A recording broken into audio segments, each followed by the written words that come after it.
ठीक है, देखिए अगर हम बोले ट्रांसफॉर्मेशन ऑफ सेंटेंसेस में जो हम सबसे पहले जो हम कहते हैं ना प्राइम जो पढ़ेंगे वो क्या चीज है, हम उसमें पढ़ेंगे सेंटेंसेस, कैसे सेंटेंसेस को बदला जाता है। तो उसमें सिंपल, कॉम्प्लेक्स, कंपाउंड, हम आज इनको पढ़ना स्टार्ट करेंगे। ठीक है, तो देख लीजिएगा, जहां समझ में ना आए वहां आप पूछ भी सकते हैं। ठीक है,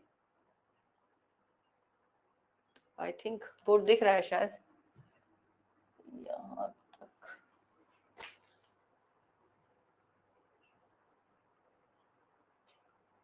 ओके फाइन, चलिए तो ऊपर हेडिंग डालिए, ट्रांसफॉर्मेशन ऑफ सेंटेंसेस।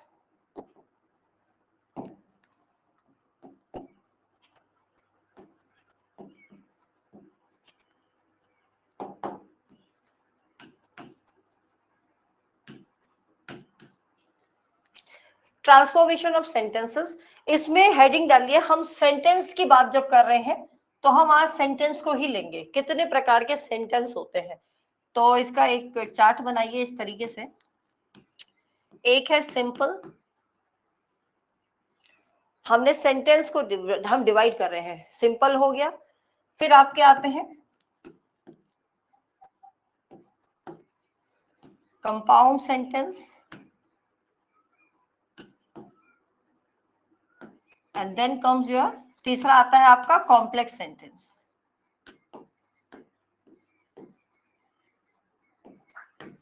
ठीक है, कॉम्प्लेक्स सेंटेंस आता है। फाइन, अब इसमें हम सबसे पहले जो स्टार्ट कर रहे हैं वो है आपका सिंपल सेंटेंस। सिंपल सेंटेंस को हम स्टार्ट कर रहे हैं, तो यहां से एरो बना रही हूं मैं, ऐसे समझ लीजिएगा कि सिंपल सेंटेंस क्या है। देखो सिंपल सेंटेंस का मतलब होता है,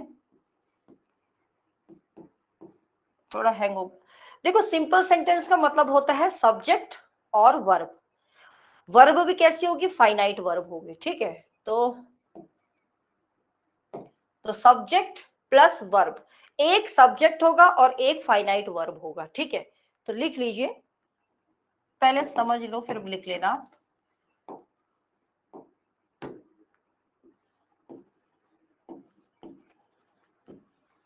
एक सब्जेक्ट होगा प्लस वन फाइनाइट वर्ब, खाली वर्ब भी लिख सकते हैं और फाइनाइट वर्ब भी लिख सकते हैं। तो अगर कोई सेंटेंस है उसमें एक सब्जेक्ट है और एक क्या है आपका फाइनाइट वर्ब है, तो वो सेंटेंस सिंपल सेंटेंस कहलाया जाता है। ठीक है, उस सेंटेंस को क्या कहते हैं हम, सिंपल सेंटेंस। अब इसको थोड़ा और अच्छे तरीके से समझना है तो इसको और अच्छे तरीके से समझेंगे। जैसे हम कहते हैं एक सब्जेक्ट और एक प्रेडिकेट, एक subject, one subject plus one या एक प्रेडिकेट। अब आप बोलेंगे मैडम फाइनाइट वर्ब, अभी मैं एग्जांपल से समझाऊंगी आपको। आप बोलेंगे कि फाइनाइट वर्ब क्या है, तो हम फाइनाइट वर्ब किसको कहते हैं। देखिए फाइनाइट वर्ब मैं पहले समझा देती हूँ फिर लिखवाऊंगी। फाइनाइट वर्ब हम उसको कहते हैं, वो क्रिया जिसमें हमें जो एक सेंटेंस होता है, जो एक वाक्य होता है, उसको वो अपने आप एक्सप्लेन कर देता है। फाइनाइट मतलब कंप्लीट, वर्ब मतलब क्रिया। तो क्रिया इस तरीके से होगी कि वो क्या बताएगी, पूरा सेंस बताएगी किसी भी एक वाक्य का, सेंटेंस का। तो इसको आप लिख लीजिए, मैं इसी के आगे आपको लिखा देती हूं, तो write it down. Are essential for forming, ये जो फाइनाइट वर्ब होती है, आर एसेंशियल फॉर फॉर्मिंग, मतलब बनाने के लिए, क्या बनाने के लिए, तो इसको लिख डालिए, for complete, forming complete sentence,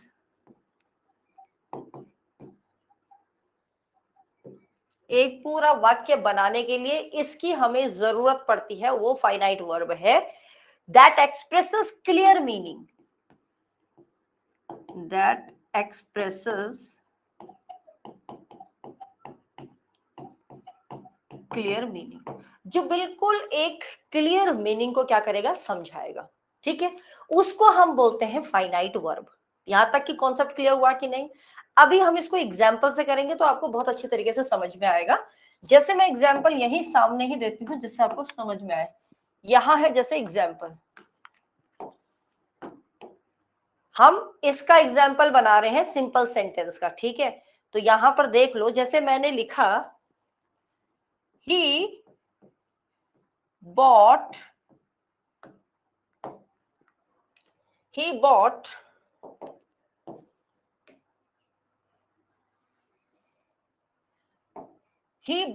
a car। Sentence है, पहले सेंटेंस को फोकस कीजिए, फिर लिख लेना, ये कहीं नहीं भागा जा रहा, पहले समझ लो। ही बॉट अ कार, ठीक है। अब ही बॉट अ कार में हम ढूंढेंगे, अगर सपोज ये सेंटेंस दे दिया जाए कि पता लगाओ ये कौन सा सेंटेंस है, तो सिंपल सेंटेंस है। क्यों सिंपल सेंटेंस है? उसका रीजन है क्योंकि इसमें ही एक तो क्या है, सब्जेक्ट, वन सब्जेक्ट होगा, एक सब्जेक्ट है। फिर यहां बॉट, यहां पर क्या है, वर्ब। और देखिए वर्ब जो है, मतलब ही बॉट अ कार, मतलब कार नाउन हो गई ना, ये भी सब्जेक्ट है लेकिन, ठीक है। तो वो एक कार लाया, तो ये पूरा जो ये क्रिया है, ये जो वर्ब है, ये इस पूरे सेंटेंस को कंप्लीट एक्सप्रेस कर रहा है। हमें ऐसा लग रहा है सेंटेंस पढ़ने के बाद कि ये सेंटेंस पूर्ण रूप से सही है, मतलब हमें इसका मतलब समझ में आ गया कि भाई वो नई कार लाया। Got my point? अगर हमें कोई वाक्य ऐसा हो जिसमें हमें पूरी तरीके से सेंटेंस का मतलब, सेंस समझ में आ जाए, तो उस प्रकार के सेंटेंस को हम सिंपल उस प्रकार के वर्ब को हम फाइनाइट वर्ब कहते हैं। और यदि कोई भी एक ऐसा सेंटेंस है जिसमें एक सब्जेक्ट या एक फाइनाइट वर्ब होगा, वो कंप्लीट सेंस बना रहा है, तो वो अपने आप में क्या है, एक सिंपल सेंटेंस। और एग्जाम्पल करके देखते हैं तो समझ में आएगा। जैसे हमने बोला the cat jumps on the bed, इधर ही लिख देती हूं दूसरा एग्जाम्पल।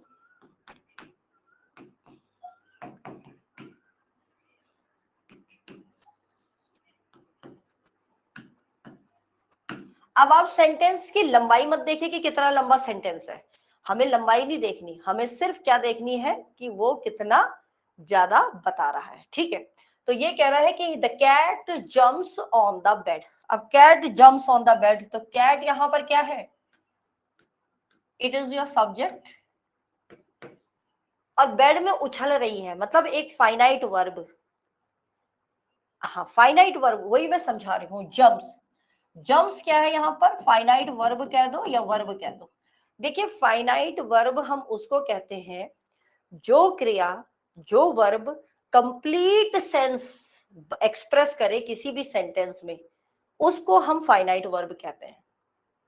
जैसे ही रन्स, मैंने बोला ही रन्स, वो भागता है, तो ये सेंटेंस कंप्लीट है ना, समझ में आ रहा है कि क्रिया क्या कह रही है, किसको संबोधित कर रही है, सब्जेक्ट को, हमें समझ में आ रहा है। तो जो चीज, जो भी क्रियाएं कंप्लीट सेंटेंस को बनाती हैं, पूर्ण रूप से सेंटेंस को कंप्लीट करती हैं, और कंप्लीट करने के दौरान वो एक क्लियर मीनिंग बता रही है, मतलब सेंटेंस का एक मतलब बन के आ रहा है। क्रिया का जब काम है तो वो क्रिया कम से कम कोई मतलब तो बता रहा है। हमें सेंटेंस पर, हमें ये सेंटेंस पढ़ने से क्रिया यहाँ पर जंप है, तो जंप्स का मतलब पता, हमें इस सेंटेंस से पता चल रहा है ना कि कैट बिस्तर पे जंप कर रही है। इनकम्प्लीट सेंस तो नहीं है ना। तो जब कंप्लीट सेंस ये वर्ब बना रहा है, उसी को फाइनाइट वर्ब कहा जाता है। यहां तक समझ में आया कि नहीं आया, जल्दी से बताएं। तो गिविंग अ क्लियर मीनिंग, तो यहां पर जंप और बॉट, ये दोनों के दोनों हमें क्या दे रहे हैं, वर्ब गिव्स क्लियर मीनिंग। अभी मैं और समझाऊंगी, पहले इतना समझो, क्लियर मीनिंग। अब मुझे पहले ये बताइए, वर्ब, वर्ब हम क्रिया को कहते हैं, क्रिया को हम वर्ब कहते हैं। क्रिया क्या है, व्हाट इज क्रिया, व्हाट इज वर्ब, एक्शन। खाना पीना, सोना, दौड़ना, भागना, उठना, जागना, रोना, कोई भी चीज काम करना, एक्शन। कोई भी चीज, जैसे मैं आपको अभी पढ़ा रही हूँ, तो दिस इज माई एक्शन, ये मेरा कार्य है, ये मेरा वर्क है, मैं कर रही हूँ, तो क्रिया है ना। दैट इज क्रिया, दैट इज वर्ब। और हम कह रहे हैं फाइनाइट वर्ब वो होता है जो पूरा सेंटेंस का एक कंप्लीट सेंस निकाल के बताता है। आई पूनम बात समझ में कि नहीं आई? यहां तक देखो, पहले सब लोग जितने बच्चे हैं सब बताएं कि आपको ये चीज समझ में आ गई, यहां तक का कॉन्सेप्ट क्लियर है कि नहीं? जल्दी से बताएं वरना मैं दोबारा बता दूंगी। आप जल्दी से बताएं, इसीलिए मैं ग्रामर को बहुत फास्ट नहीं पढ़ाती हूँ, धीरे धीरे ही पढ़ाती हूँ, क्योंकि हर एक कॉन्सेप्ट आपको समझ में आना चाहिए। यस, ओके, थोड़ा डाउट है, कोई बात नहीं, जिसको डाउट है वो पूछ सकता है। बाकी सबको समझ में आ गया? चलिए, तो मुझे लगता है पूनम ने मुझे बोला है डाउट है, तो डाउट है तो पूछिए क्या डाउट है, क्योंकि डाउट क्लियर होना बहुत जरूरी है। यस, जल्दी से बताएंगे तो फिर मैं जल्दी से वो करूंगी। डाउट कहां पर है, क्या समझ में नहीं आ रहा है? क्योंकि doubt is a big hindrance. Verb और फाइनाइट में क्या अंतर है? अब देखिए,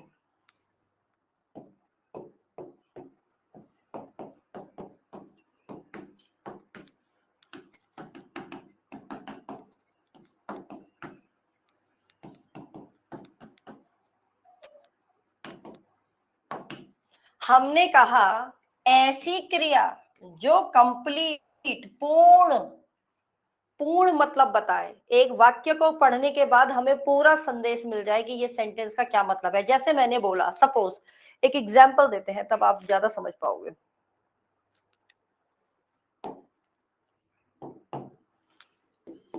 ही गिव्स,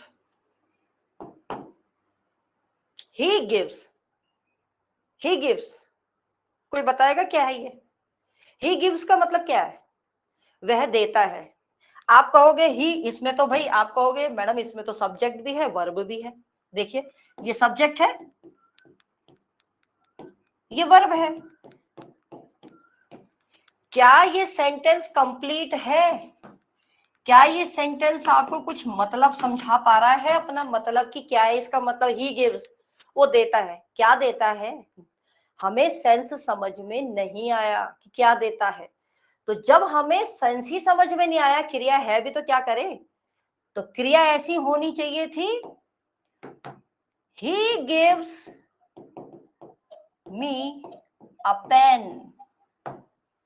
अब ये गिव्स जो है, हाँ क्या देता है, लेकिन अब जो ये गिव आया, अभी भी तो गिव्स है, अभी भी सब्जेक्ट है, लेकिन इस गिव्स ने हमको ये पूर्ण बता दिया कि वह हमें, मुझे एक पेन देता है।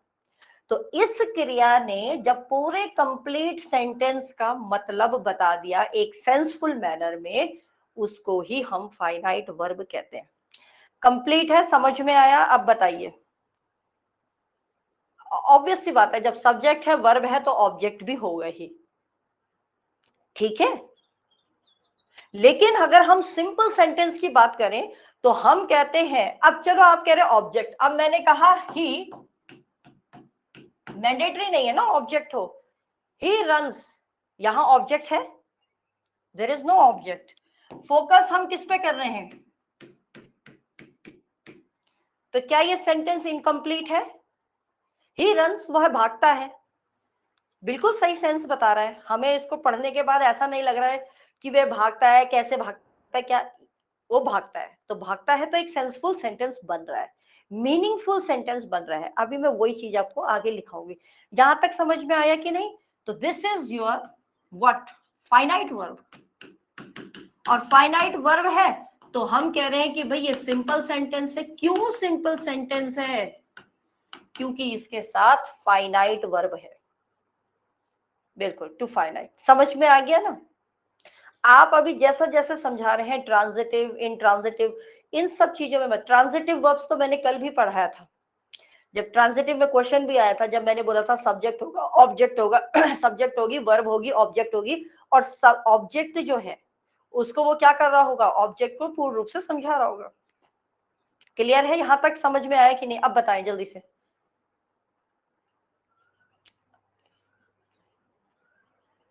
अब देखिए, स्क्रीन पूरी आ गई? देखिए जरा, कौन क्लियर है स्क्रीन? अच्छा, मुझे बपीशा ने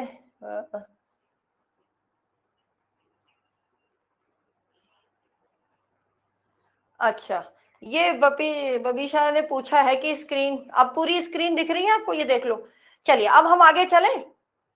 मेरे हिसाब से यहाँ तक कॉन्सेप्ट क्लियर हुआ होगा सबको। मैं इसीलिए बहुत आराम से पढ़ा रही हूँ, रटा नहीं रही हूँ, समझा रही हूँ कि जीवन भर के लिए याद रहे। ऐसा नहीं है कि मैंडेटरी थोड़ी देर के लिए पढ़ा और फिर भूल गए, ठीक है। तो यहाँ तक सबको समझ में आया। अब मैं आपको यही बताऊंगी, जब हम सिंपल सेंटेंस की बात करते हैं तो लिख लीजिए, इसमें लिखिए the sentence which gives it's complete meaning,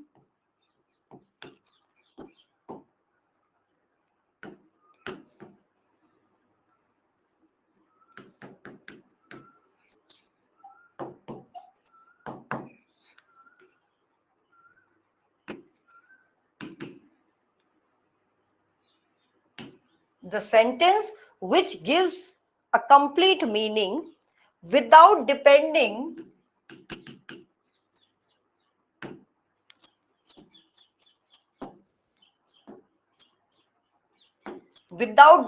मतलब वो किस पे निर्भर नहीं होगी, ऑन अदर क्लॉज,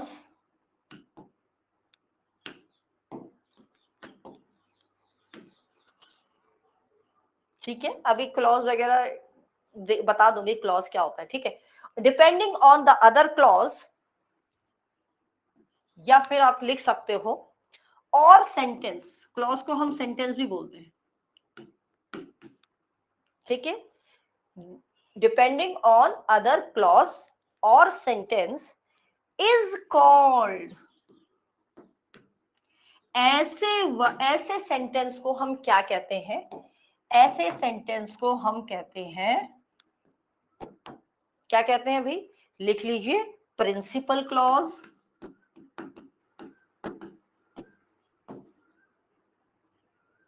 चाहे आपको उसको प्रिंसिपल क्लॉज कह दो या फिर उसको आप मेन क्लॉज कह दो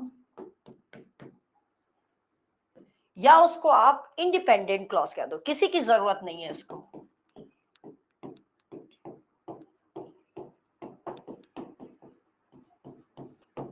आ रही बात समझ में कि नहीं, कैसे सेंटेंस को, जैसे हमने पढ़ा, he gives me a pen, he jumps on the bed, या द कैट रन्स, इस तरीके से इसको दूसरे सेंटेंस की, इसको दूसरे क्लॉज की जरूरत नहीं है, इसको दूसरे सेंटेंस की जरूरत नहीं है, क्योंकि आपने देखा होगा कई बार सेंटेंसेस जंक्शंस का, अभी हम पढ़ेंगे उसको आगे जब हम कंपाउंड कॉम्प्लेक्स पढ़ेंगे, किसी चीज को जोड़ने के लिए दो सेंटेंसेस बनते हैं, तो दो सेंटेंसेस बन रहे हैं तो वो किसी ना किसी दूसरे सेंटेंस पे डिपेंड हो रहा है। तो ऐसा नहीं है कि ये सेंटेंस किसी पे डिपेंड होते हैं, सिंपल सेंटेंस हमेशा इंडिपेंडेंट है।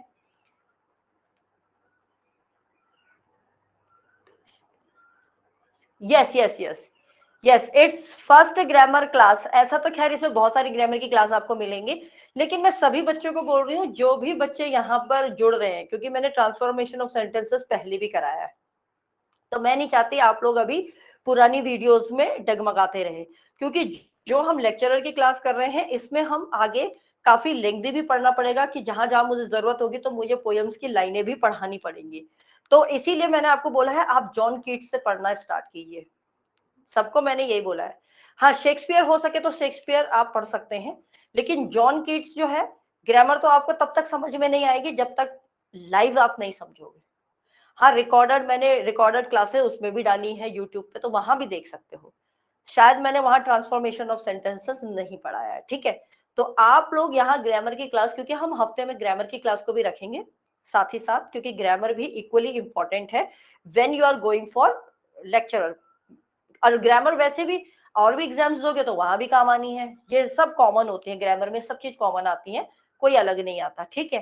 तरीका आना चाहिए आपको, एक बार कॉन्सेप्ट क्लियर होने चाहिए, रूल्स क्लियर होने चाहिए, और प्रैक्टिस करोगे तो अपने आप आ जाएगा, ठीक है। यहाँ तक समझ में आया कि नहीं?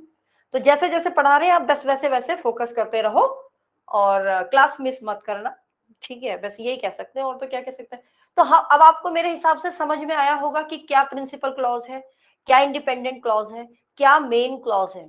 तो हम सिंपल सेंटेंस में हमेशा एक प्रिंसिपल क्लॉज, हम सिंपल सेंटेंस को कह सकते हैं, सिंपल सेंटेंस वो होते हैं जिसमें प्रिंसिपल क्लॉज होता है, जो इंडिपेंडेंट क्लॉज होता है, जो मेन क्लॉज होता है।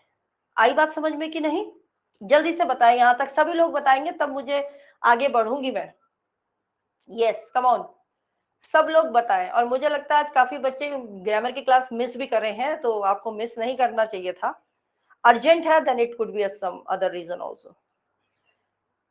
ठीक है, यहां तक समझ में आ गया सबको? हाँ, सब लोग जल्दी जल्दी अपना हाथ बढ़ाएं, क्योंकि इसके बाद फिर मैं आगे के पॉइंट आपको समझाऊंगी जो बहुत इंपॉर्टेंट है। ये आपको बुक्स में ऐसे नहीं मिलेंगे, बुक्स में तो कहानी मिलेंगी, तो हम एक फ्लो चार्ट से जब पढ़ते हैं तो हमें समझ में आ जाता है। चलिए, इसके बाद चलेंगे, अब हम चलेंगे, हमने सिंपल पढ़ लिया, अब हम चलते हैं कॉम्पाउंड में। दूसरा सेंटेंस कौन सा है? कंपाउंड। तो लिख लीजिए सेकेंड।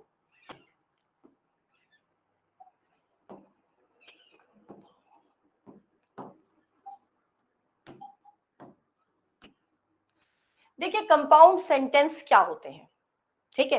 तो कंपाउंड सेंटेंस क्या होते हैं इसको समझ लीजिए इस तरीके से। जैसे मैंने कहा शी इज इल, अभी रुक जाओ, ध्यान देना, अभी पहले सिर्फ समझना है, अभी लिखना मत कुछ। She is ill, she is absent, ठीक है? अभी ध्यान दीजिए जरा, she is ill dash, she is absent. तो यहां पर एक सेंटेंस तो हमको ये मिल रहा है कि वह बीमार है, वह बीमार है, और शी इज एब्सेंट, वह एब्सेंट है। तो यहां भी अगर हम देखें तो शी क्या है? यहां पर सब्जेक्ट है, ठीक है? और मुझे कोई बताएगा यहां पर वर्ब कौन सी है? Any one of you will tell me what which is the finite verb? कोई बताएगा इसमें? She is ill, yes. Ill जो है ये ये हेल्पिंग वर्ब में काम आ जाते हैं, ठीक है? तो इल जो है ये आपकी क्या है? फाइनाइट वर्ब, ठीक है? मतलब हम इसको वर्ब कह सकते हैं, क्योंकि एक्शन यही बता रहा है कि वह बीमार है। एक जगह तो ये आ गया। कोई मुझे ये बताएगा शी, ये तो सब्जेक्ट है, और यहां पर फाइनाइट वर्ब कौन सा होगा? दूसरे वाले सेंटेंस में बताओगे? दूसरे वाले में she is absent, she is absent, absent. तो एब्सेंट आपका क्या हो गया? Finite verb. अब हमने कहा शी इज एब्सेंट, हाँ एब्सेंट आएगा। देखो, हमने कहा शी इल, एक सेंटेंस तो ये हो गया। शी इज एब्सेंट, ये दोनों के दोनों सेंटेंस अपनी तरफ से हमको इंडिपेंडेंट लग रहे हैं। ये इसमें फाइनाइट वर्ब भी है और इसमें सब्जेक्ट भी है। अभी ये कनेक्ट नहीं हुआ, अभी पूरा सेंस नहीं बना, अभी पूरा सेंस नहीं बनेगा। हम ऐसे थोड़ा ना पढ़ेंगे she is ill, she is absent. यहां कुछ ना कुछ जोड़ा जाएगा, कोऑर्डिनेट कंजंक्शन जोड़ा जाता है, ठीक है? यहां पर हम कोऑर्डिनेट कंजंक्शन को जोड़ेंगे। लेकिन कॉन्सेप्ट समझने के लिए यह जरूरी है कि दो या दो से अधिक प्रिंसिपल क्लॉज जब हो और वो किसी कंजंक्शन से, कोऑर्डिनेट कंजंक्शन से जब वो जुड़ते हो, तब उन्हें हम कंपाउंड सेंटेंस कहते हैं। तो देखिए कैसे, लिख लीजिए। दो या दो से अधिक प्रिंसिपल क्लॉज में यहां लिखा देती हूं, फिर समझोगे आप। चाहे हिंदी में लिख लो, ज्यादा समझ में आ जाएगा।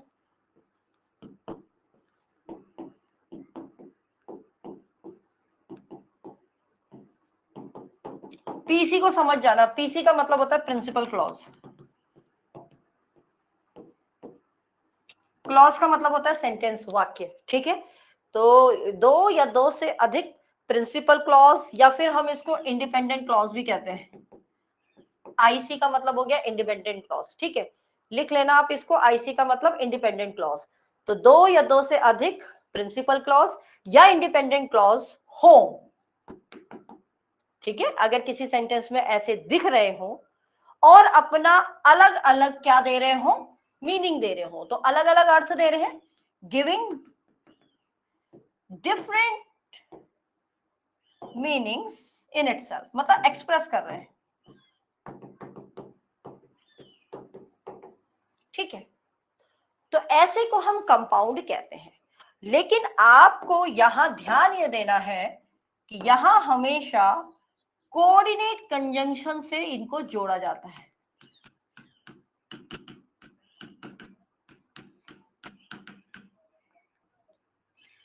जंक्शन, कंजंक्शंस तो आप जानते हैं, anything that connects the two sentences in order to make a complete sense. कोई भी एक ऐसा शब्द जो दो वाक्यों को जोड़ता है जिससे उसको पूर्ण अर्थ निकल पाए, उसको हम कंजंक्शन कहते हैं। कोऑर्डिनेट एंड सबऑर्डिनेट, दो टाइप के कंजंक्शंस हम यहाँ पर पढ़ेंगे। कौन से सेंटेंस में कौन से टाइप के कंजंक्शंस लगते हैं आपको वो याद करना पड़ेगा। Okay okay, no problem Prashant, you can leave if you want, you can leave it. तो शी इज इल, सो तो यहां क्या लगाओगे आप, सो। तो शी इज इल, वो बीमार है, इसलिए वह एब्सेंट है। तो एक अलग मीनिंग निकल के हमको आ गया। समझ में आ रहा है कि नहीं, आप जल्दी से बताएं। यहां तक कॉन्सेप्ट क्लियर है? बताते भी रहे, लिख भी ले और बता भी दे प्लीज। सब लोग बताइए, सबको समझ में आना चाहिए, सबको क्लियर होने चाहिए। Concept should be always clear. Yes, सब लोग बताएं, सबके सब। मैं इसीलिए हिंदी में समझा रही हूँ जिससे कि आपको डिफिकल्टी ना लगे। हाँ, सब लोग, जितने बच्चे हैं सब लोग बताएं कॉन्सेप्ट। किसी को भी अगर नहीं समझ में आया तो दोबारा पूछ सकते हैं, लेकिन मन में डाउट मत रखना, क्योंकि जब क्वेश्चन आएंगे तो फिर आप कर नहीं पाओगे। ठीक है, तो चलिए, मुझे लगता है सब लोग कह रहे हैं कि समझ में आ गया है। तो इस तरीके से हम ये कह सकते हैं, ये भी एक प्रिंसिपल क्लॉज है, ये भी एक प्रिंसिपल क्लॉज है। बिल्कुल बिल्कुल, मैं यही तो बोल रही हूं आपको। कोऑर्डिनेट कंजंक्शन कितने हैं अभी मैं आगे लिखाऊंगी, तो आप जो इसमें फिट बैठ सकता है आप उसको ऐड ऑन कर सकते हैं। ऐसा नहीं कि सो के अर्थ में कुछ भी आ सकता है, क्योंकि वह बीमार थी इसीलिए वो स्कूल नहीं आई। लेकिन हमें याद रखने हैं कि कोऑर्डिनेट कंजंक्शंस कौन कौन से हैं, हमें उसको सबऑर्डिनेट के साथ नहीं मिलाना। वो चार्ट में धीरे धीरे ला रही हूँ, ठीक है। अभी तो हम प्रैक्टिस भी करेंगे ना, इस पे एमसीक्यूज भी करेंगे। प्रैक्टिस सेट करोगे तो आपके डाउट्स और क्लियर होते चले जाएंगे। तो चलिए, यहां तक मुझे लगता है तो दो या दो से अधिक प्रिंसिपल क्लॉज जो अपना अपना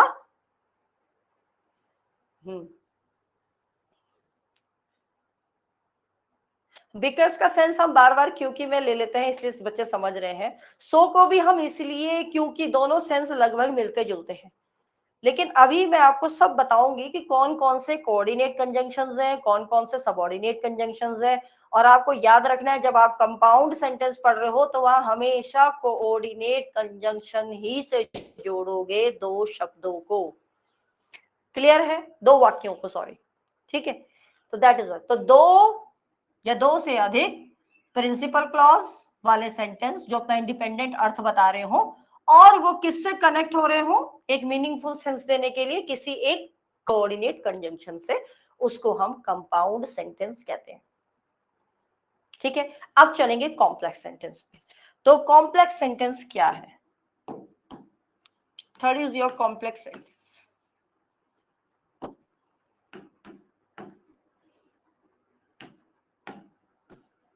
कॉम्प्लेक्स सेंटेंस किसको कहेंगे? ठीक है, तो लिखिए, अगर एक प्रिंसिपल क्लॉज है या एक से ज्यादा क्या है, सबऑर्डिनेट।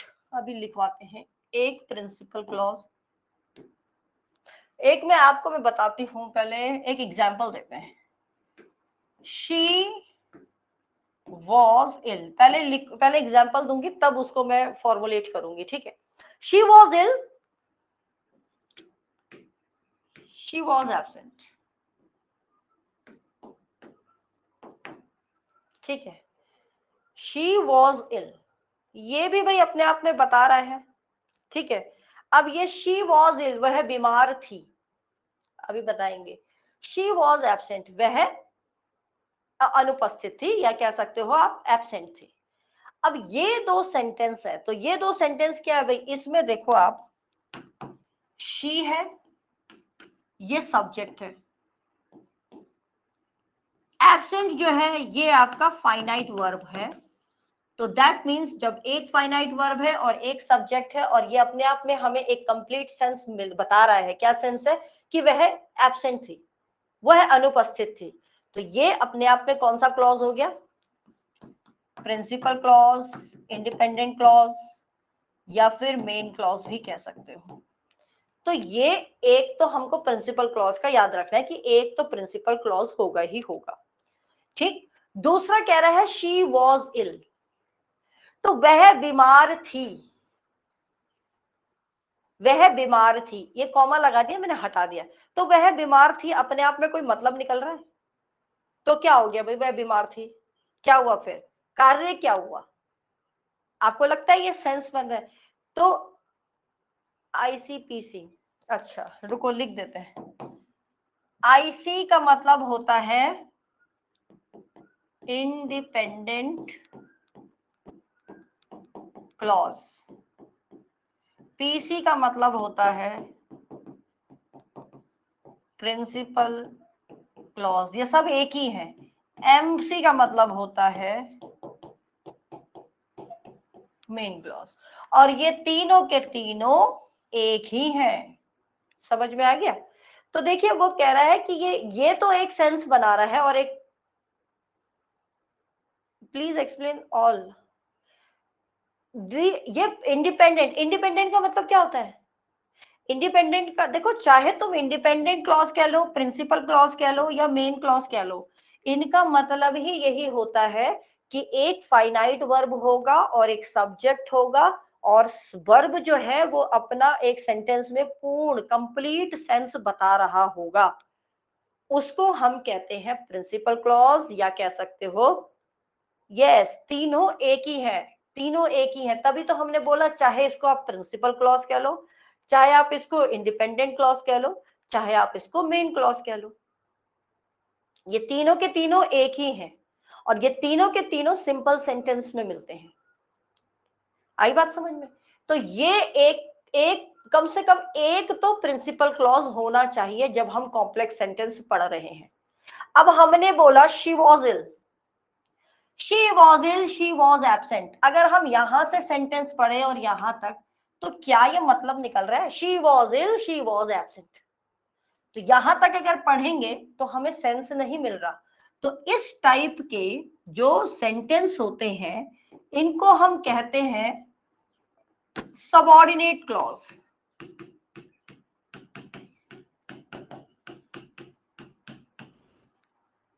इसको हम कहेंगे सबऑर्डिनेट क्लॉज, इस वाले को। क्यों कहेंगे भाई? क्योंकि ये कंप्लीट मीनिंग नहीं बता रहा है, इसका मतलब इससे आगे, भाई इससे आगे भी कुछ कनेक्टिविटी होगी तभी ये सेंटेंस पूरा बनेगा, पूर्ण बनेगा। ठीक है, तो आई कैन से दैट कि it is not giving a complete sense, जैसे she was ill, not giving the complete sense, अभी तक ये कंप्लीट सेंस नहीं दे रहा है। हाँ, इसको किसी की जरूरत है, तभी तो जाके हमने बोला प्रिंसिपल क्लॉज लगा। ठीक है, वो मैंने भले पहले आपको समझा दिया, वैसे मुझे वो देना ही नहीं चाहिए था, तब आप ज्यादा समझ पाते। तो देखो शी वॉज इल, तो यहां सबऑर्डिनेट क्लॉज है, तो इसके आगे सबऑर्डिनेट कंजंक्शन ही लगेगा।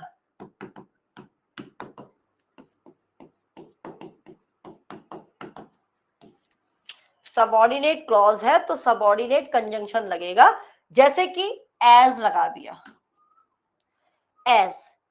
अगर हम इस सेंटेंस को यहां तक छोड़ दें, ना देखें इसको, और आप पढ़िए, जैसे मैंने ये हटा दिया, अब वहां से पढ़िए आप, एज शी वॉज इल, क्या ये पूरा अर्थ बता रहा है? जल्दी से बताएं, अभी लिखना मत, लिखने की कहानी बाद में करना, पहले समझ लो चीजों को। जल्दी से बताओ, एज शी वॉज इल नहीं दे रहा ना, मतलब बता रहा है? इसका मतलब इस सेंटेंस को किसी दूसरे सेंटेंस की जरूरत है, और वो दूसरा सेंटेंस प्रिंसिपल क्लॉज है।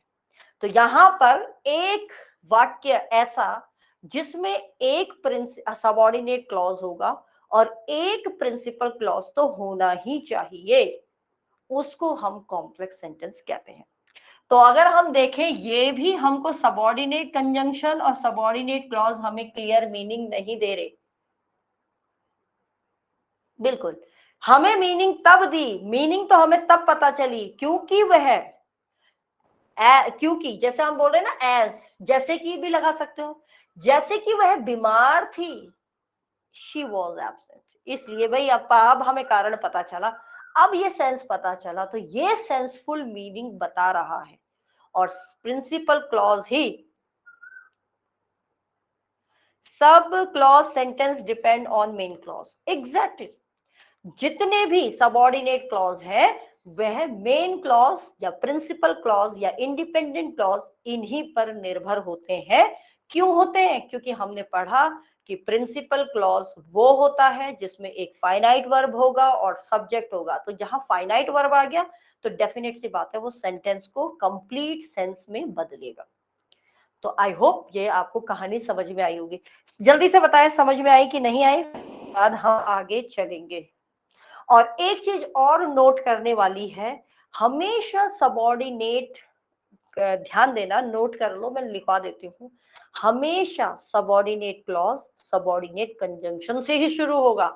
हम डायरेक्टली नहीं स्टार्ट कर सकते, इसके आगे सबऑर्डिनेट कंजंक्शन लगेगा ही लगेगा। तो एक पॉइंट नोट करके मैं यहां लिखवा देती हूँ, तो नोट भी कर लीजिए,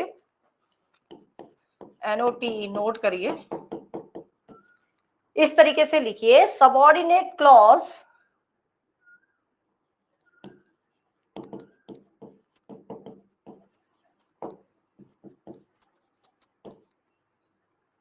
ऑलवेज, ठीक है, स्टार्ट्स बिफोर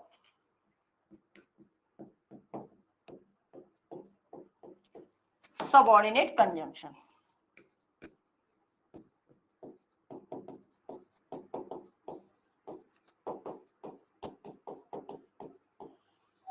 तो एक सबऑर्डिनेट क्लॉज हमेशा सबऑर्डिनेट कंजंक्शन से ही शुरू होता है। तो ये पॉइंट भी इंपॉर्टेंट है, समझ में आ गया? क्लियर है? तो ये आपका कॉम्प्लेक्स सेंटेंस है। अभी तो हम सेंटेंसेस को बदलेंगे। ट्रांसफॉर्मेशन क्या है? सिंपल से कॉम्प्लेक्स बनाओ, सिंपल से कंपाउंड बनाओ। एग्जाम में ऐसे ही पूछे जाते हैं क्वेश्चन, ठीक है? पर पहले ये तो पता चल जाए कि भाई सिंपल सेंटेंस क्या है, कंपाउंड क्या है, पहले घर की कहानी तो पता चले, तभी तो हम आगे पढ़ पाएंगे उसको। Is that clear? तो please let me know whether it's clear to all of you. Yes, come on, concept is clear? सब लोग जल्दी जल्दी बताएं। Example of subordinate condition like, देखो सबऑर्डिनेट, हाँ हम कह सकते हैं कि देखो सबऑर्डिनेट में एक परिस्थिति होगी, और वो परिस्थिति ऐसी है उसको किसी और पे निर्भर होना पड़ेगा, प्रिंसिपल क्लॉज पे ही निर्भर होगा। अभी मैं बता रही हूँ ना, मैं उसी पॉइंट पे आ रही हूँ, क्योंकि हम पढ़ लिए हैं प्रिंसिपल, हम पढ़ लिए हैं सिंपल, पढ़ लिए हैं हम कंपाउंड, पढ़ लिए हैं कॉम्प्लेक्स, पढ़ लिए हैं। लेकिन अब बात है कि हमें जो कंजंक्शन की हम बात कर रहे हैं कि सबऑर्डिनेट के पहले सबऑर्डिनेट कंजंक्शन लगे, सिम कंपाउंड कंपाउंड के पहले कंपाउंड को जोड़ने के लिए कोऑर्डिनेट कंजंक्शन लगे, तो वो कौन से कंजंक्शन हैं हमें लिखने पड़ेंगे। यहां तक लिख लिया, समझ गए तो जल्दी से बताएं, आगे चलेंगे फिर। कम ऑन, सब लोग बताएं, किसी को डाउट है? एक बार आप आज क्लास को दोबारा देखिएगा घर में, फिर भी ना समझ में आया तो no problem, I will explain it again. आप बोलेंगे तो कल इसी को कंटिन्यू कर दूंगी, मुझे कोई दिक्कत नहीं है, कोई बात नहीं, अच्छी बात है आपको समझ में आया। हम चाहेंगे कि आप लोगों को समझ में ही आए, है ना? चलिए, अब हम चलेंगे आगे। अब आगे क्या चलेंगे हम, लिख भी लिया होगा मेरे हिसाब से सभी लोगों ने, ठीक है? अब हम लिखते हैं सबऑर्डिनेट कंजंक्शंस कौन कौन से होते हैं।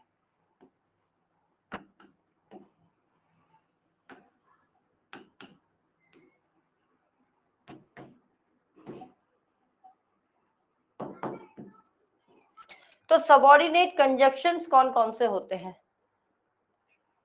How can we identify? It's very simple. कैसे आइडेंटिफाई करोगे? सिंपल सेंटेंस में,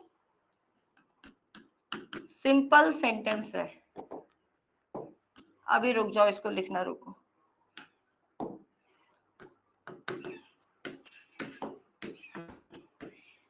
सिंपल सेंटेंस में क्या चाहिए, क्या होना चाहिए सिंपल सेंटेंस में?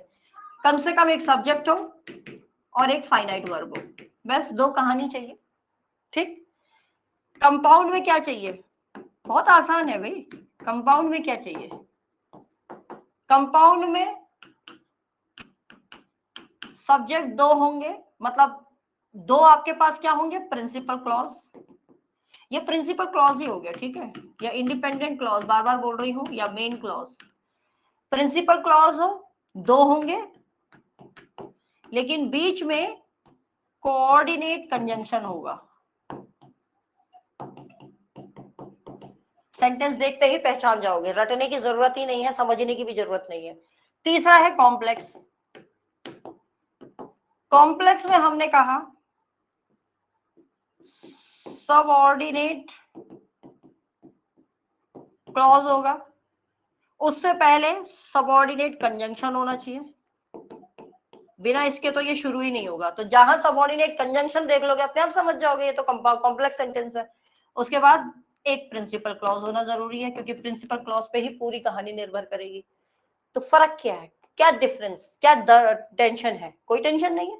Simple means simple, very simple, subject verb finite verb. Compound, okay, two sentences, two principal clause connecting with coordinate conjunction, but you must know what are the coordinate conjunctions, कौन कौन से हैं याद करने पड़ेंगे, देखते ही पहचान जाओगे। तीसरा है कुछ भी नहीं है, शुरुआती कंजंक्शन से हो रही, सबऑर्डिनेट कंजंक्शन से, कॉम्प्लेक्स सेंटेंस। तो क्या दिक्कत है? मुझे तो नहीं लगता कोई दिक्कत होनी चाहिए, बताइए जल्दी बताइए। बबीशा समझ में आया कि नहीं? बबीशा, अच्छा यू आर बबीशा, ठीक है। Ma'am verb is also finite, obvious सी बात है, जब हम प्रिंसिपल क्लॉज की बात कर रहे हैं तो डेफिनेट सी बात है वर्ब तो फाइनाइट ही होगा। फाइनाइट का मतलब क्या होता है? कंप्लीट सेंटेंस जो क्रिया दे रही हो। समझ में आ गया? ये आप एक बार इसको थोड़ा सा घर में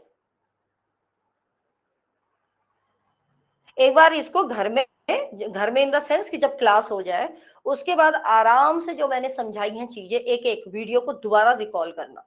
पर मैं सबको बता रही हूँ, आप बार बार किताबें मत खोजने लग जाना। ग्रामर तो एक ऐसी चीज है जो ट्रिक्स है, ट्रिक्स से पढ़ोगे तो समझ में आएगी, वरना तो किताब तो खोल के बैठ जाओ, फिर कंफ्यूजन ही होता चला जाएगा। जब ग्रामर हम यहाँ पढ़ा रहे हैं तो ग्रामर आपको वैसे ही रूल्स को यही फ्लो चार्ट के थ्रू समझना होगा, तभी जाके आपको ट्रिक से आसानी से समझ में आएगी। नहीं तो एग्जाम में मत रह जाओगे कि अरे यार ये रूल वहां ऐसा था, ये रूल वहां ऐसा था, वो रूलों में ही कंफ्यूज हो जाता है।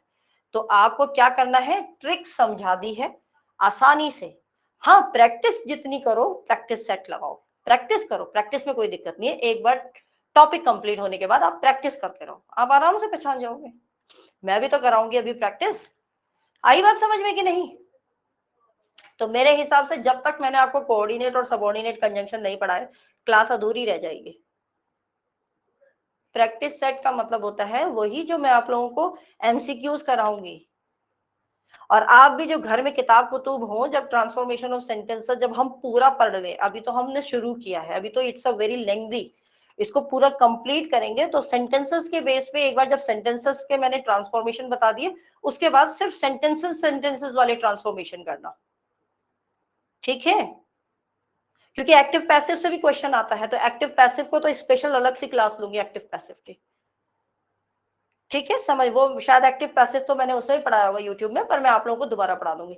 तो बताइए जल्दी से बताएं, आगे चलें कि नहीं चलें, जल्दी से बताएं। सभी लोग कोऑपरेट करें और जल्दी से बताएं। अगर जल्दी समझ में आ गया तो ओके कीजिए, मैं जल्दी से आगे चलूं, क्योंकि वो चीज ज्यादा जरूरी है। वो नहीं बताया तो क्या समझोगे, ठीक है? हाँ, तो चलिए अब लिखिए सबऑर्डिनेट कंजंक्शन, ठीक है?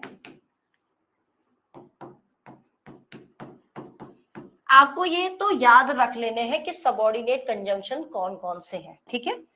तो आप याद रखिएगा इसको, मैं लिखवा रही हूं तो लिखते जाइए।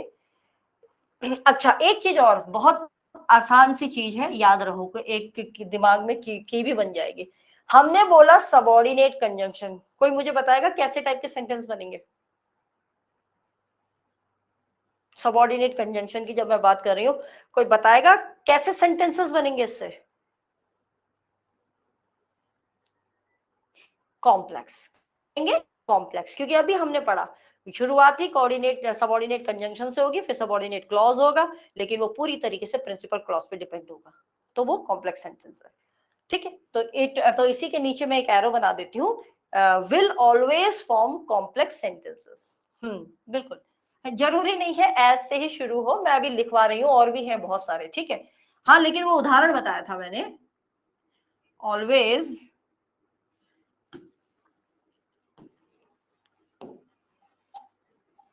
Always make complete complex sentence.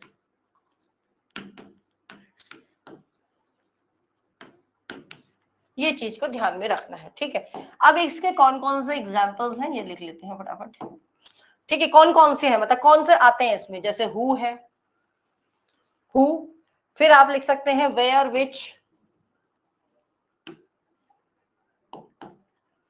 Who, where, which, how, why, question वाले हाउ, वाई, व्हेन लिखते चले जाएं, that, those, whose, that, those, whose, WHOSE, who, where, which, how, why, when, that, those, whose, then comes as soon as है ना, हम पढ़ते भी हैं, no sooner than, या इसमें एक चीज, हाँ no sooner than, no sooner के बाद हमेशा than लगता है, as soon के बाद हमेशा as लगता है, ये याद रखिएगा, ठीक है। उसके बाद before, after,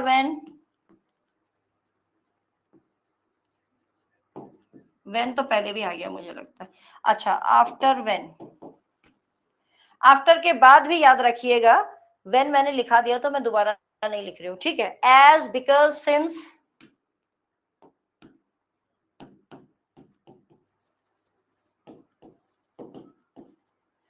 as, because, since, ठीक है। उसके बाद लिखिए even though, although,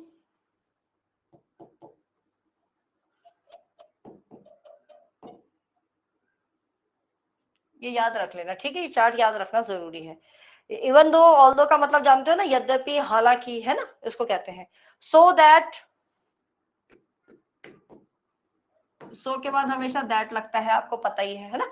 फिर ये लगा लीजिए if, unless, in case, if, unless, in case, इसको भी हम यद्यपि, हालांकि इस तरीके से यूज करते हैं। सो दैट को हम यूज करते हैं इतना की, है ना। फिर आ जाइए ऑल्दो, दो मेरे को, दो मैंने लिखाई दिया, ऑल्दो भी लिखाई दिया, ठीक है। फिर आप लिख सकते हैं लेस्ट, इन ऑर्डर दैट, लेस्ट, या फिर इन ऑर्डर दैट, ठीक है। इसके बाद लिख लीजिए दैट या सो दैट, दैट या सो दैट, जिससे कि और ताकि, ठीक है। फिर लिखिए आप एज इफ, एज दो, एज इफ, एज दो, एज इफ, एज दो, ठीक है। फिर लिख लीजिए एज और लाइक, एज और लाइक, एज या फिर लाइक, मैं एक ही जगह लिख रही हूँ जिससे कि आपको दिख जाए सारे के सारे, ठीक है। एज या लाइक भी आ जाएगा, जैसे कहते हैं हम एज सो एज, इधर लिख देते हैं एज सो और एज, ठीक है। उतना जितना कहते हैं ना, सो एज है ना। तो देखिए क्या क्या है इसमें, मैं बता देती हूँ, दोबारा से एक बार बता देते हैं। सबऑर्डिनेट कंजंक्शन से मतलब लगा लो कि कॉम्प्लेक्स सेंटेंस के लिए जरूरत पड़ेगी, ठीक। तो कौन कौन से आएंगे, जैसे आ गया who, where, when, how, why, when, that, those, which, है ना, whose, as soon as, no sooner than, before, after, as, because, since, even though, although, so that, in, if, unless, until, in case, lest या in order that, that या so that, as if या as though, as या so as, ठीक है। तो ये सारे के सारे क्या हैं आपके सबऑर्डिनेट कंजंक्शन, कॉम्प्लेक्स सेंटेंस बनाएंगे। क्लियर है, लिख लिया तो जल्दी से बताएं, फिर हम आगे चलेंगे, फिर मैं आपको कोऑर्डिनेट वाले भी लिखवा देती हूँ।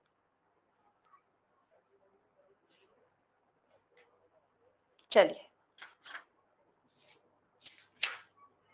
कम ऑन, डन, सब लोगों ने लिख लिया,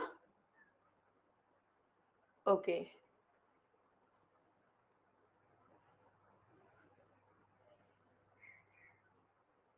चलिए लिख लिया ना सब लोग, बताएं। अभी दो तीन बच्चे ही बता रहे हैं कि लिखा है।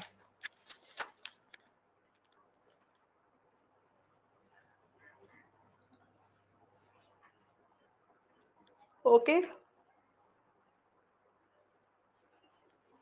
चलिए चलिए चलिए, मुझे लगता है कि शायद मैं आज यूट्यूब पे लाइव नहीं आ पाऊंगी, somebody is coming in my house, तो इसलिए कोई बात नहीं, कल ले लेंगे हम उस क्लास को।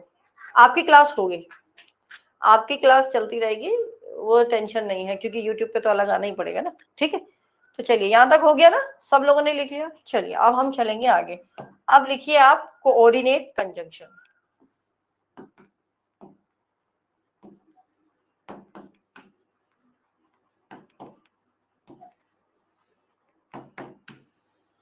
कोऑर्डिनेट कंजंक्शन, तो कोऑर्डिनेट कंजंक्शन आपको याद रखने हैं। कोऑर्डिनेट कंजंक्शन हमेशा कंपाउंड सेंटेंस बनाएंगे, विल फॉर्म कंपाउंड सेंटेंस। ठीक है, अब इसमें कौन कौन से आते हैं, तो मैं थोड़ा शॉर्टकट आपको बता दूं।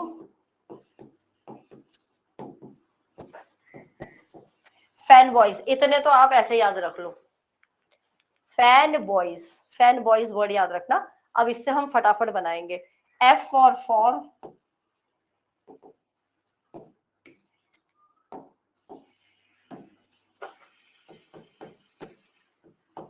फॉर हो गया, उसके बाद आपको आई रहा होगा and, nor, B for but, O for बताएंगे or, O R or, Y for yet, S for so. इतने तो आप इसके लिए बना लीजिए, तो इतने तो आपको वैसे याद रह लेंगे। ठीक है,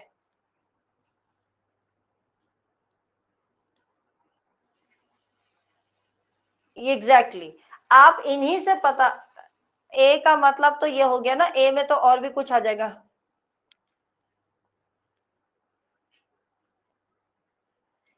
देखिए इंदु, मेन एग्जाम का जो है सिलेबस, आप अगर हम पिछले कई वर्षों का सिलेबस भी देखें लेक्चरर मेंस का, तो सिलेबस जो आपको करंट सिलेबस दिया है ऑलमोस्ट पूरा यही है, पूरा यही है। जो चेंजेस मुझे लगते हैं होंगे वो यही होगा कि सीडीपी को ऐड किया जाएगा।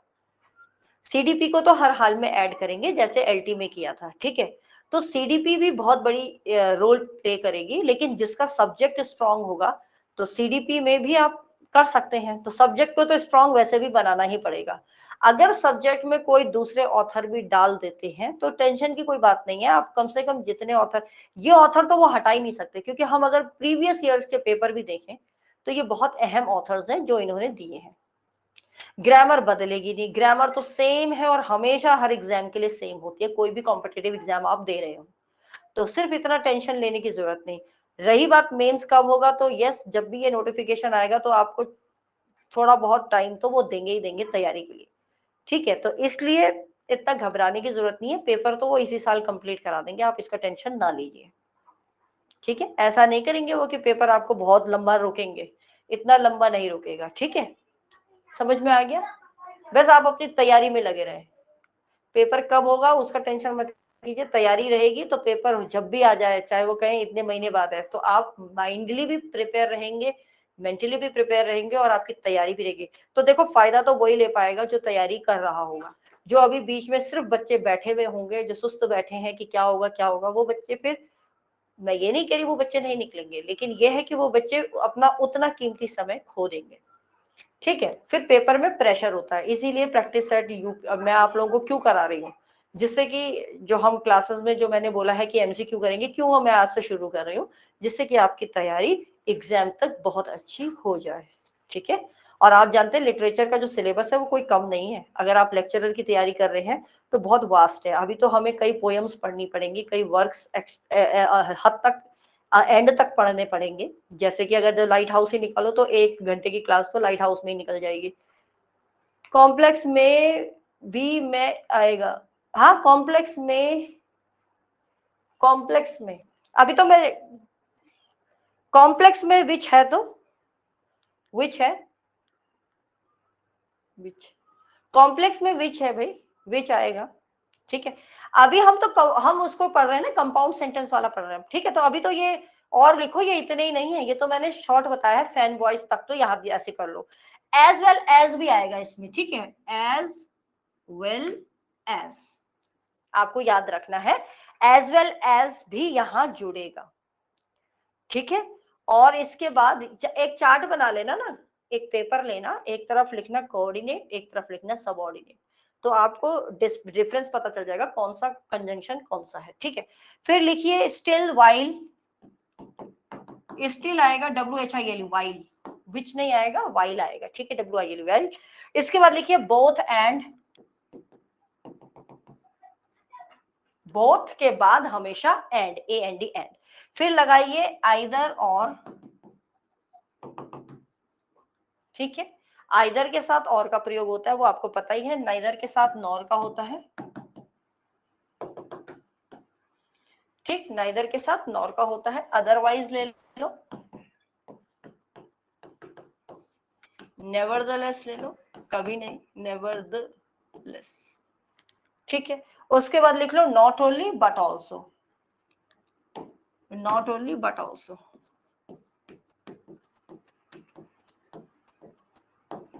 हम इनको सब्जेक्ट वर्ब एग्रीमेंट में भी पढ़ते हैं, जब ये कंजंक्शंस हो तो वर्ब किसके अकॉर्डिंग लगती है ना।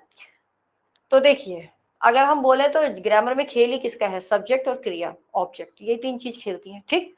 तो देखो ये सारे नाम हैं, आपको याद रखने हैं, कोऑर्डिनेट कंजंक्शन है ये, और ये सब के सब कंपाउंड सेंटेंस बनाते हैं। कंपाउंड सेंटेंस हमने कहा था दो इंडिपेंडेंट क्लॉज या फिर दो या दो से ज्यादा प्रिंसिपल क्लॉज होंगे जो किससे जुड़े होंगे, कोऑर्डिनेट कंजंक्शन से, उसको हम कंपाउंड कहते हैं। For and, nor, but, or, yet, so, as well as, still, while, both and, either or, neither nor, otherwise, nevertheless, not only but also। ये लिख लिया तो जल्दी बताएं,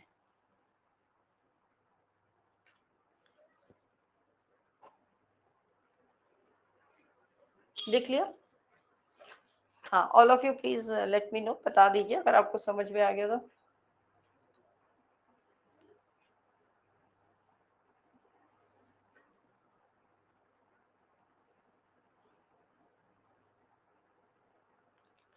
ठीक है, चलिए अब हम एक सेंटेंस करते हैं और उस सेंटेंस को हम तीनों में बदलेंगे। एक सिंपल सेंटेंस होगा, उसको कॉम्प्लेक्स कंपाउंड में बनाइए, फिर उसको कॉम्प्लेक्स में बनाइए, ठीक है। तो पहले तो आप मुझे बताएंगे, मैं लिख रही हूं, आप लोग ही बताएंगे कि क्या है ये सेंटेंस, ठीक है। Seeing the policeman,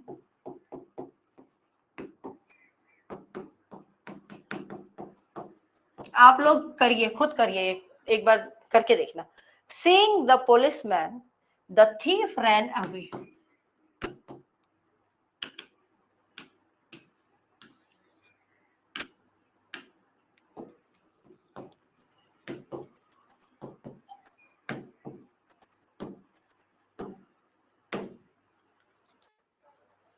seeing the policeman the thief ran away। पहले मुझे कौन बताएगा कि ये सेंटेंस कौन सा है? I was sure that you people will think it is complex. Why you said complex? Because you have seen this, है ना, ये देखा होगा, इसी को देख के तो बोल रहे होंगे, इसी को देख के बोल रहे हैं। यहां पर मुझे तो कहीं पर भी कंजंक्शन तो दिखाई नहीं दिया, मुझे कंजंक्शन तो कहीं नहीं दिखाई दिया। कंजंक्शन है, जब कंजंक्शन है ही नहीं तो कंपाउंड कॉम्प्लेक्स का तो रोल गया। जब कंजंक्शन ही नहीं है तो कंपाउंड कॉम्प्लेक्स तो वैसे ही मर गए, ये है ही नहीं भाई, ये एग्जिस्ट ही नहीं करते। ये फ्रेज है, ये अतिरिक्त आइडिया है, बिल्कुल बिल्कुल। यहां पर हमें इसको देख के नहीं घबराना, एग्जाम में हम इसको देख के घबरा जाते हैं, अरे भाई ये तो कैसा सेंटेंस आ गया, पढ़ा तो हमने इतना आसान था। तो ये घबराना नहीं है, क्योंकि सीइंग कोई कंजंक्शन नहीं है, द पुलिसमैन कोई मतलब ही नहीं, ये तो एक आइडिया दे दिया, एक फ्रेज दे दिया, एक्सटर्नल आइडिया दे दिया, है ना, अतिरिक्त आइडिया जिसे हम कहते हैं। ये तो घबराने के लिए बच्चों को देते ही देते हैं, ठीक है, इतना सिंपल भी नहीं बनाएंगे ना question. The thief ran away, अब आई ना बात, the thief ran away, the thief ये आपका सब्जेक्ट है, रैन अवे अपने आप में क्या है, वर्ब है, और वर्ब भी क्या है, ये फाइनाइट है। तो डेफिनेट सी बात है, ये प्रिंसिपल क्लॉज है, या फिर आप कह लो इंडिपेंडेंट क्लॉज है, या कह लो मेन क्लॉज है। कहानी समझ में आई यहां तक समझ में आया, बताइए पहले। अभी मैं क्यों बोल रही हूँ, अभी बताऊंगी, क्योंकि हम इसको अब ट्रांसफॉर्म करेंगे, क्योंकि हम ट्रांसफॉर्मेशन ऑफ सेंटेंसेस पढ़ रहे हैं। अब हमें इसी सेंटेंस को कंपाउंड और कॉम्प्लेक्स में बनाना है। तो आई होप यहां तक कॉन्सेप्ट क्लियर है। अब आप लोग इस क्वेश्चन को लिख लो, ये बना लिया तो बना लो, क्योंकि इतना मैं मिटा दूंगी, फिर हम इसको पहले कंपाउंड में बनाएंगे। ठीक है, ये है हमारा सिंपल सेंटेंस।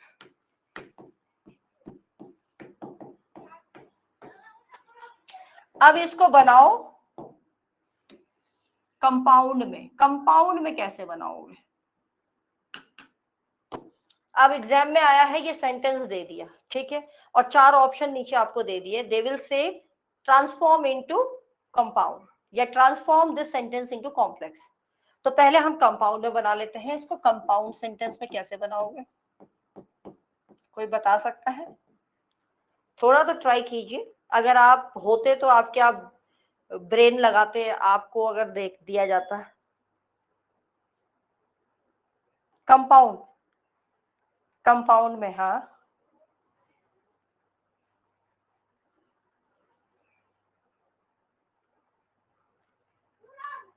बनाइए बनाइए।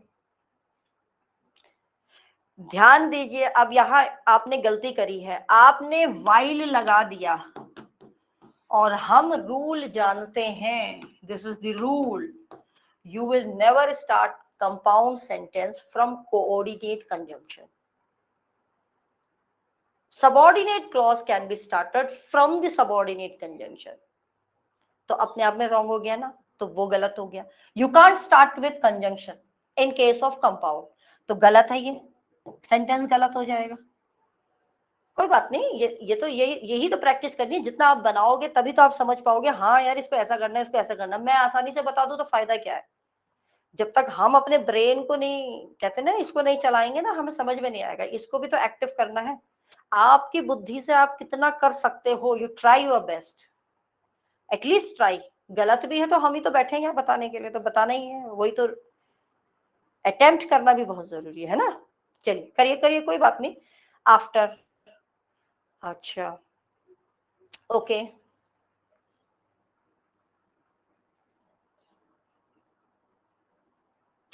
आप आफ्टर लगा रहे हैं, देखिए, सीइंग द पुलिसमैन, तो आफ्टर की जरूरत नहीं पड़ेगी, क्योंकि हम इस सेंटेंस को भी बदल सकते हैं, मतलब इसको भी हम फ्रेज को चेंज कर सकते हैं। कैसे? Thief saw the policeman, seeing the policeman after the thief run away, ये सेंस नहीं बना पा रहा है मेरे हिसाब से। ग्रामेटिकली भी अगर हम देखें, तो मेरे हिसाब से जो मेरे दिमाग में एक आइडिया आ रहा है, उसको देख लेते हैं एक बार, जो मैं सोची हूं। ही सॉ द पुलिसमैन, ही का मतलब the thief.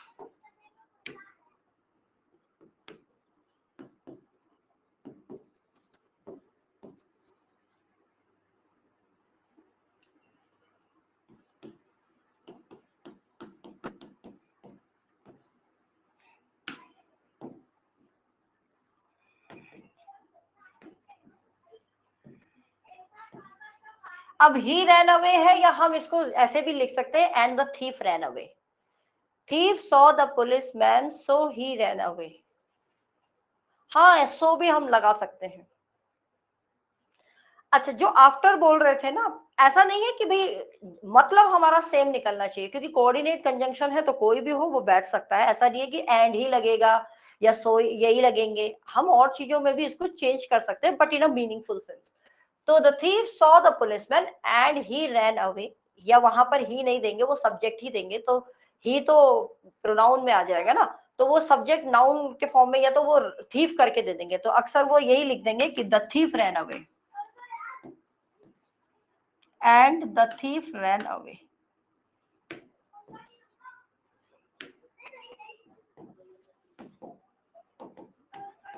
The thief ran away. ठीक है, एक तो हम ये तरीके से बना सकते हैं। The thief saw the policeman, so he ran away. इसलिए वह भाग गया, ये भी बन सकता है। सो भी आप लगा सकते हैं। अच्छा, एक ने किसी ने आफ्टर भी बोला था, आफ्टर वॉज ऑल्सो देयर, है ना, किसी ने, मैंने देखा किसी को आफ्टर लिखा हुआ। आफ्टर हम कैसे लगा सकते हैं, क्योंकि देखो the thief saw the policeman after he ran away, फिर आफ्टर मतलब बाद में वो भाग गया, तो वो सेंस सही नहीं बन रहा, इसलिए हम आफ्टर नहीं लगाएंगे यहां पर। कोई बात नहीं, लगाया तो कोई बात नहीं, कोई गलती थोड़ी ना है, पर ये है कि इसलिए नहीं लग सकेगा क्योंकि उसका सेंस बदल जाएगा, हमें सेंटेंस नहीं बदलना।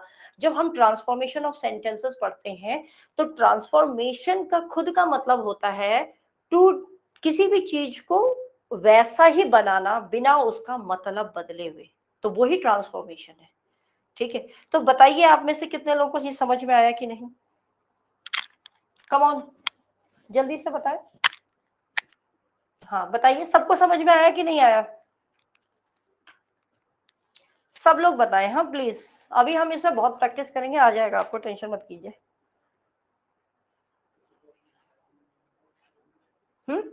सबको क्लियर है? सबको ठीक है। अब इसी चीज को आप चेंज करिए।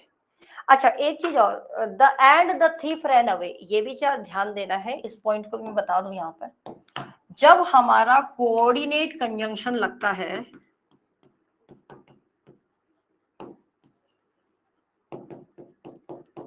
जब कोऑर्डिनेट कंजंक्शन लग जाता है तो उसके बाद वाला जो सेंटेंस होता है वो हमेशा कोऑर्डिनेट क्लॉज कहलाता है, ये भी पॉइंट याद रखना है। तो ये पूरा का पूरा जो सेंटेंस है वो कौन सा हो जाएगा, इसके तुरंत बाद कोऑर्डिनेट क्लॉज। ठीक है, ये भी ध्यान दीजिएगा। The thief saw the policeman, ये तो आपको पता ही चल रहा है, the thief saw the policeman ये सब्जेक्ट है, सॉ यहाँ पर मेन वर्ब है, तो ये प्रिंसिपल क्लॉज है या इंडिपेंडेंट क्लॉज है या फिर आप मेन क्लॉज कह दो। ठीक है, तो ये एक प्रिंसिपल क्लॉज हो गया, दूसरा सबऑर्डिनेट कोऑर्डिनेट कंजंक्शन के बाद कोऑर्डिनेट क्लॉज कहलाया जाएगा। क्लियर है? आई बात समझ में कि नहीं? ओके, हालांकि ये आप ये कंफ्यूज मत हो जाना, है तो ये भी प्रिंसिपल क्लॉज, कंफ्यूज ना हो जाए ना, फिर पता चला आप बोलोगे मैडम यहाँ भी थीफ है, ये भी तो सब्जेक्ट है, ये रैन अवे ये भी तो वर्ब है। तो yes of course I am not denying, ये प्रिंसिपल क्लॉज है, लेकिन हम जब एक बार जब कोऑर्डिनेट कंजंक्शन लग जाता है तो उसके बाद वाले सेंटेंस को हम कोऑर्डिनेट क्लॉज कह देते हैं। ठीक है, तो यहाँ पर दिमाग में दुविधा मत डालना, क्योंकि हमने जब कंपाउंड सेंटेंस पढ़ा था तो हमने बोला था दो या दो से ज्यादा प्रिंसिपल क्लॉज होते हैं तो वो कोऑर्डिनेट कंजंक्शन से जुड़ते हैं, तो वो कंपाउंड सेंटेंसेस कहलाते हैं। तो ऑब्वियस सी बात है, ये भी प्रिंसिपल क्लॉज है, ये भी प्रिंसिपल क्लॉज है और कोऑर्डिनेट से जुड़ा है, तो क्योंकि कोऑर्डिनेट जुड़ गया तब हमने इसको कोऑर्डिनेट कंजंक्शन क्लॉज कह दिया। ठीक, अब जल्दी से इसका कॉम्प्लेक्स बना दीजिए। चलिए इसका कॉम्प्लेक्स बनाइए। ये तो मेरे को पता है सब लोग बना लेंगे, इसको तो मैं नहीं मानती कि कोई लोग इसको कॉम्प्लेक्स में ना बना पाए। जैसे ही चोर ने पुलिस को देखा, चोर भाग गया। जैसे ही, जल्दी से बताएं, जैसे ही बताएगा कोई? जैसे ही चोर ने पुलिस को देखा वह भाग गया। एज, देखो एज बड़ा फॉर्मल हो गया, एज, एज जैसे कि उसने देखा लाइटली, एज सून एज, जैसे ही, जितनी जल्दी, मतलब देखते ही, एज सून एज का मतलब क्या होता है भाई, जैसे ही उसने उसको देखा और भाग गया। हाँ, as soon as the, as soon as the thief saw the police, the भी तो लगाओ, पुलिस के आगे द लगाओ है, man, policeman he ran away. बिल्कुल, तो हमारा ये सेंटेंस कॉम्प्लेक्स में कैसे बन जाएगा?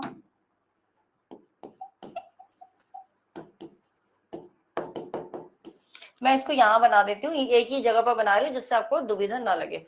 तो हमने बनाया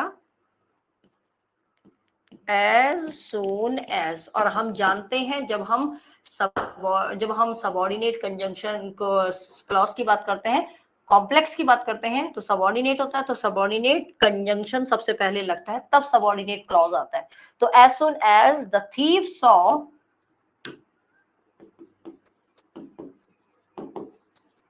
saw the policeman, ठीक है। तो यहां ये हमारा सबऑर्डिनेट कंजंक्शन है और ये हमारा सबऑर्डिनेट क्लॉज है, कंजंक्शन सबऑर्डिनेट क्लॉज, ठीक है। अब इसके बाद प्रिंसिपल क्लॉज आ जाएगा, द थीव रैन अवे। इसी के नीचे आगे लिख देते हैं द थीव रैन अवे, और ये हमारा क्या हो गया, द थीफ है, सब्जेक्ट है, वर्ब है, ये हमारा प्रिंसिपल क्लॉज। तो मेरे हिसाब से ये कॉन्सेप्ट सबको समझ में आ गया होगा कि किस तरीके से हमने एक सिंपल सेंटेंस को कंपाउंड और कॉम्प्लेक्स में बदला। और आप जानते हैं हमेशा एक सबऑर्डिनेट क्लॉज किस पे डिपेंड होगा, प्रिंसिपल क्लॉज पे। क्यों? क्योंकि आप देखो, as soon as the thief saw the policeman, यहां तक इसका कोई सेंस नहीं बन रहा, इसको आगे भी एक सेंटेंस की जरूरत है, मतलब प्रिंसिपल क्लॉज की जरूरत है, ही द थीफ रैन अवे, ठीक है। तो आप आज इतना करिए, कल और एग्जांपल्स भी करेंगे, फिर इसके बाद हम इनको टेंस के हिसाब से, रूल्स हैं, कुछ रूल्स हैं, उन रूल्स के हिसाब, अच्छा कल तो फिर आपको टेस्ट भी देना है ना मैंने। आप बताइए, आप लोग टेस्ट मंडे को देना चाहते हैं या फिर मैं इसको ही कंटिन्यू रखूं? आप लोग बता दीजिए, टेस्ट कल देना है आप लोगों ने टेस्ट? अच्छा, कल टेस्ट देना चाहते हैं तो देख लीजिए, आप लोग डिसाइड करके मुझे थोड़ी देर बाद व्हाट्सएप ग्रुप में डाल दीजिए। हाँ, आप लोग डाल दीजिएगा, जब सबकी सहमति होगी मैं वही चीज पढ़ाऊंगी। मैं अपने ऊपर कुछ नहीं लेना चाहती, आप लोगों का डिसीजन है। मैं कोई बात नहीं, मैं जॉन कीट्स को टेस्ट को हम मंडे को भी ले सकते हैं। मैं अब अपना प्रेशर नहीं दे रही, मेरे हिसाब से मत चलना। आप, मैं चाह रही हूँ कि कॉम्प्लेक्स सेंटेंस है ये है, अगर आप चाहते हो कि कल ही खत्म हो जाए सेंटेंस वाले, क्योंकि अभी ट्रांसफॉर्मेशन में डिग्रीज भी आएंगी, तो ठीक है, तो इट्स अ लेंथी चैप्टर, तो आप लोग डिसाइड कर लीजिएगा, फिर सोच समझ के मुझे व्हाट्सएप कर दीजिएगा, ग्रुप में कर दीजिएगा। जो चाहता है मेजोरिटी विंस वाली सिस्टम देखेंगे, जिसकी जो ज्यादा प्रायोरिटी रहेगी उसके बेस पे हम काम करेंगे, ठीक है। तो ये देख लीजिए, आज क्लास को आप एक बार दोबारा से रिकॉल कीजिए, रिवाइंड कीजिए, क्योंकि कल एक दो सेंटेंस और दूंगी, फिर उसके बाद हम इनके कुछ और भी रूल्स हैं, लगभग 7 रूल हैं, हम इनको कैसे बदलते हैं, ठीक है। तो हम उसको कर लेंगे, जैसा भी आपको लगे कंफर्टेबल, आपकी इच्छा है, मुझे बता दीजिएगा, ठीक है। तो आई am winding up the class now. कल हो सकता है, कल मैं यूट्यूब पे लाइव आ जाऊंगी, जो बाकी 100 क्वेश्चन है उनको भी कर लेंगे, मैंने आप लोगों को पीडीएफ भेज दी है, आप लोग जो 100 क्वेश्चन थे उनको देख लीजिए, आगे के भी 100 देख सकते हो, पर कहीं और नहीं देखना है, आप सेल्फ कर सकते हो तो वेल है, वरना मैं कल तो इसके आंसर एक्सप्लेन करूंगी, ठीक है। चलिए, so I am winding up the class now. कल सैटरडे है ना, संडे को तो वैसे भी नवरात्रि का वो है, तो उस दिन तो वैसे भी नहीं पढ़ाना है, ठीक है। Bye bye, thank you so much. समझ में आ रहा है, ये भी अपना कमेंट देते जाइएगा, ठीक है। चलिए, ओके बाय।